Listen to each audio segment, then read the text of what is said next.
seriously, this is a big play by Philip Morris to lead the world on this question. Yeah. Give us a clue as to what's going on. Yeah, look, firstly, thank you for the invitation. Thank you for that introduction. I'd sort of forgotten about some of those roles I'd held in the past, but thank you for reminding me of them. Look, I think in part it's just a recognition of reality. Philip Morris is the world's biggest cigarette company, but it's a company that is very good at planning for the longer term. That's why it's been so hugely successful. And you only have to look at the trends in most Western countries, in fact most parts of the world, not all, but most parts of the world, where smoking rates are falling. And so in a sense, it may be good for society that if all smoking ends, but actually it's also incredibly good for our business if we develop alternatives and manage to become the biggest player, let's be honest, that's our ambition, in the new world. So whether it's e-cigarettes, heated tobacco, or other innovative products I think are likely to come down the line. So look, it's a sensible business decision, but also, you know, I'm relatively new to the company and to this area. It feels to me a little bit like, you know, technology has finally arrived, and 150 years since Philip Morris was set up, technology has finally arrived in the tobacco sector. You know, the product that, there's actually a guy called Philip Morris that set up his first shop in London. The product that he sold back then is pretty much the same as is available now. But actually, the development of e-cigarettes and other innovative products that are coming online now, they feel as if they are a way of allowing smokers to have access to products that provide them with nicotine, but without the harm. And therefore, look, we've spent something like £3 billion in developing those products. We're going to spend a lot more going forward. So I think it feels like it's a natural step for us to take as a big company. It doesn't mean that we're in favour of people being banned from smoking. If people want to smoke, it's completely up to them. But it feels like, for our business at least, it feels like that's the sensible way to go. And you mentioned it is our ambition to get there as fast as possible. Yeah, but that's just a sensible business strategy from our point of view. So just to explain, in case people don't know, so the IQOS product is the one that you're particularly pushing. So you're developing new products. So it's not as though you're saying everyone stop smoking and we'll go out of business. You're developing replacements for smoking as we know it. Is that effectively Yeah, I think it would be a very odd business if they simply say, hey, look, you guys all just stop smoking, that's our business. I know through our shareholders would be interested in comments later. Hey, look, we'll sort of shut up shop. It's not that. We believe we have a role to play in helping to convert smokers to one of our alternative products. And you say, obviously, you mentioned IQOS. Well, we actually have a range of e-cigarettes. We just launched a new product called IQOS Mesh, which is our first own brand cigarette that we've developed. We actually bought another e-cigarette company a few years ago, but we just launched that, and we have other platforms that are on the way. But yeah, look, heated tobacco is the first heated tobacco product that's been launched by any company. BAT have one, JTI have one, Imperial claim to have one. So, you know, we think it's the direction of travel for all the companies. I guess the difference is that we've taken that, as you say, we've taken the bolder step. So we've said, look, actually, we can envisage a time in the not too distant future where we just stop selling cigarettes. And in my mind, that almost certainly is going to start in those countries where smoking prevalence is the lowest. Okay, so just the final question before I turn around to Simon. But, you know, I was reading an interview with, I think it's the person who runs your London office that has got 400 employees. Yeah, Peter, yeah. Who says, there's only one who smokes left and I'm still working on him. So Yeah. when you say that you're not trying to ban people, it does have a kind of zealotry about it. I mean, leave that guy alone a bit. But also kind of 400 employee boasting none of them smoke.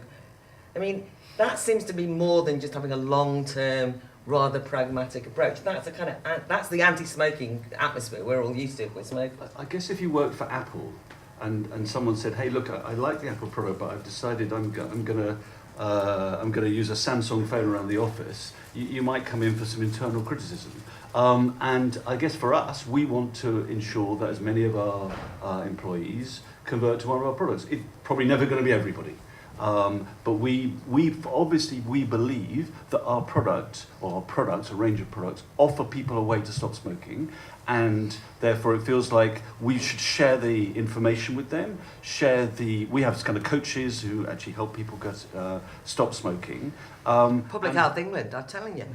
But the one thing that, I mean, and I'm sure we'll come to this later, one of the things that two things. One, my observation coming to this area is that the government doesn't actually seem to much care about smoking anymore. There are plenty of other public health issues that have risen up the agenda of obesity and mental health, and I actually still think it's an incredibly important issue, and particularly where there are now alternatives. And the second is that, you know, the biggest problem is that half of smokers don't realise that or e-cigarettes and the like are less harmful. So my job at Philip Morris is at least to explain to the smokers, look, this product, if you want to carry on smoking, do, but at least you should be aware that if you do stop using it and switch to an e-cigarette or tobacco, you are making a better decision for your health. Okay, so that sounds like a totally pragmatic case. Consumer choices that are no longer, everything's like tobacco these days. But anyway, anything you want to pick up, because you've got a bit flat. There's some interesting points. Look, you're right, you do have to get the balance right. And I also reflect on the experience of Juul in I don't know how many people are familiar with the experience in the States, where, you know, they're Silicon Valley startup, they think they're saviors of the world. They're not, they don't make cigarettes. It's almost, they might look to us like the kind of company we might become in the future.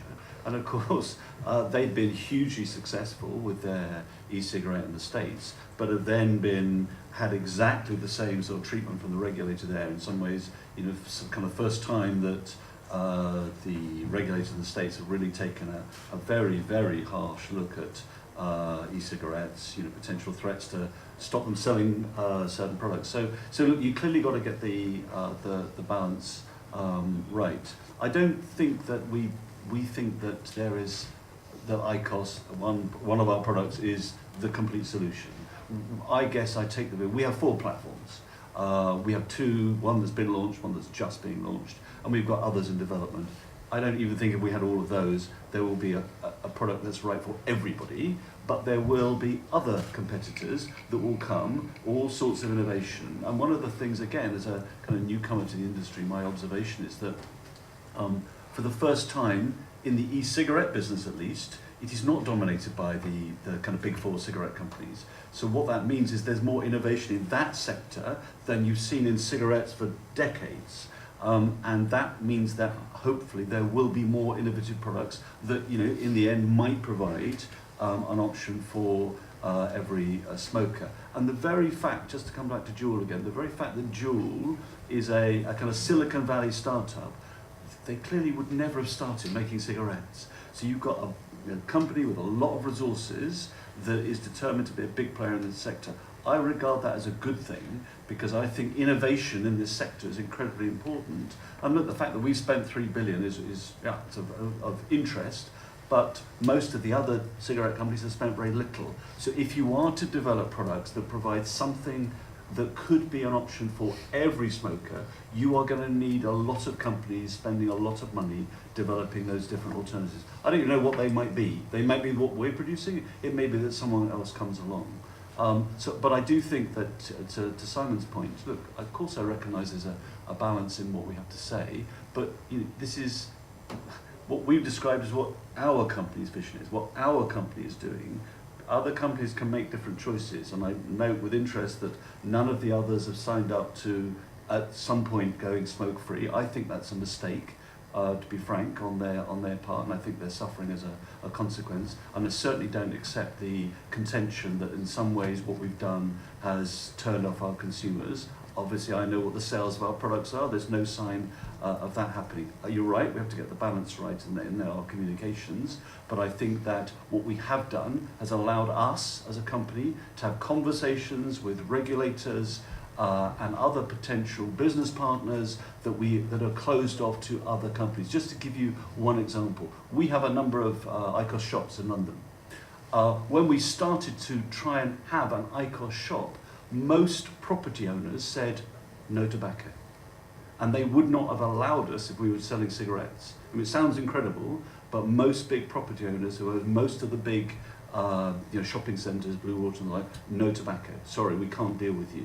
And that affects every single part of our business, whether it's YouGov that say they won't do research for us, whether it's property owners, whether, you know, whoever it is, we find doors closed to us that are now opening. So it's not, of course, there's a benefit of us engaging with the government, and what we've done, I think, enables us to do that, but actually enables us to do all sorts of other things that are not possible for other cigarette companies. Okay, so pragmatic, allows doors to be open. But it's about a direction of travel. Look, obviously, you're right that in many parts of the developing world, although the prevalence isn't rising, the number of smokers is rising because those countries that have fast rising populations are taking up smoking. But the prevalence rate isn't rising. But in vast parts of the world, prevalence rates are falling. And Chris mentioned Sweden, and one wonders what would happen in the rest of Europe if snus, heat not burn, e-cigarettes were both available and could be marketed to smokers, because the biggest problem, it includes e-cigarettes, is that restrictions around making smokers aware that these products exist or that they are less harmful are so complete that there's no wonder why people don't switch. And to your point about Japan, so one of the ironies is that in Japan you can advertise cigarettes, but you can also advertise IQOS. So and presumably if e-cigarettes were available, you could do that too. So actually one of the ironies is the very reason why there's been a 25% fall in the number of cigarettes in Japan is because you can actually tell consumers, inform them about alternatives. If that were the case in Europe, I wonder what the number of smokers would be. I'm not saying that it will be zero, but you can certainly think, hang on, if all of these products are available and consumers were informed about them, perhaps partly by government, but mostly by the manufacturers, because they're the best people to actually provide that information, maybe the smoking rates in those countries would be much lower and the take-up of these alternatives would be significantly higher. Okay, so... Yeah, so look, there were a number of questions that were raised that I think others haven't quite covered. Look, on snus, I do think it is pretty extraordinary. And what I found astonishing, considering that Public Health England takes the position that there are less harmful alternatives, is that the UK government opposed snus in a European court being allowed to be sold outside Sweden. So that struck me as a slightly odd position. Your point about smoke-free, so I think there's often confusion about that. The government has a target for smoke-free, which is 5% of the population. And indeed, there are some parts of the country already at that level. That would equate to about 2 million smokers. Obviously, smoke-free to everybody else means no smokers. So that may be where that confusion came. So you asked about our ambition for smoke-free. Well, I see my job as running our company and to make our company smoke-free. Other companies are going to make different choices. And in terms of what that actually means, it means educating smokers, allowing them to make a choice for themselves, but based on them actually having information. So one of the things, for example, which of course is currently illegal, is we'd like to be able to put inserts directly into our cigarette packs with information about alternatives, whether it's e-cigarettes or heat not burned, and we're not allowed to do that. It feels to me like a kind of sensible step that we should be allowed to do. And your point about, which again is part of the kind of mixing e-cigarettes, heat not burn and cigarettes together, it is true that lots and lots, whether it's planes or airlines or whoever it is, businesses, it's just you cannot use any of these nicotine products anywhere, and they do not make the difference. And I do think that part of our job, and certainly in terms of the engagement we do, we encourage them to differentiate. If you want to ban smoking in your for employees or create an area, whatever, that's up to you. But you must ensure that choice is not the same for less harmful products. And I've often thought it's a very peculiar thing that vapors, the only place they can generally go and use their product, particularly if they've given up smoking, is to stand next to smokers. What could actually be more likely to encourage them to go back to cigarettes? And so I think it feels very strange. And your question just briefly on plain pack, I don't think there's much evidence because actually lots of other changes came in at the same time on plain packaging, but the evidence we've seen so far is it's had no impact whatsoever in terms of people making different choices about the brands that they chose. In the longer term, you can see that it would have an impact on premium brands, because basically if all the packs look the same, why don't you just simply go for the lowest priced product, assuming it's a kind of flavour that you like. But to date, no evidence whatsoever that plain packaging has had any impact. With adults making choices about whether the end game should be smoke-free, maybe you should see whether people want it to be. But anyway, anything you want to pick up on? Just briefly, I mean, the GP I thought made the right point. If I told you there's a behaviour that would lead to the death of circa 80,000 people a year and 6 million smokers worldwide a year, you'd think surely we can find something better as a way of stopping that happening. And the truth is that I regard my job as ensuring that smokers have the facts. It's true that they know that smoking is harmful, but what they don't always know is whether alternatives provide a better choice. And so I guess that's what I see our role in helping to provide. Okay, great.